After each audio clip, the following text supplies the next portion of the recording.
Welcome back. Excel Daily Dose Basic, Day 9, Maximum Function. Myself Dayanand with the Learn and Earn YouTube channel. So, max function, as name itself indicates, maximum of the range. So, this function will help us to identify or pull out the maximum number in the supplied range. Let us learn it. Max.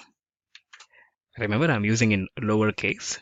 So, this will be automatically changed to uppercase once I have it correctly got. There are two ways. As usual, we can either refer to a range, something like this. You can simply use mouse and drag and select the range that you would like to evaluate.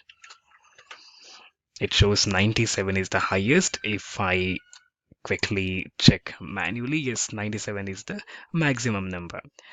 I can also use this with the help of supplying numbers as arguments.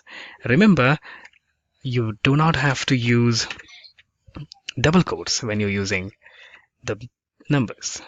All right, there we go. That is 97 is the maximum number. If you ask me what happens if I use double quotes and something like this, if I use double quotes, it still works. It still works, not a problem at all. But it's unnecessarily effort for you to put double quotes for numbers and all. So the learning is it doesn't matter whether I use double quotes for number or not, it will still be treated as number alone. Alright, so you could also see the max automatically change to uppercase. This is the max function. Let us meet on the next video on the day 10. Until then, happy learning. Subscribe for more videos. Thank you.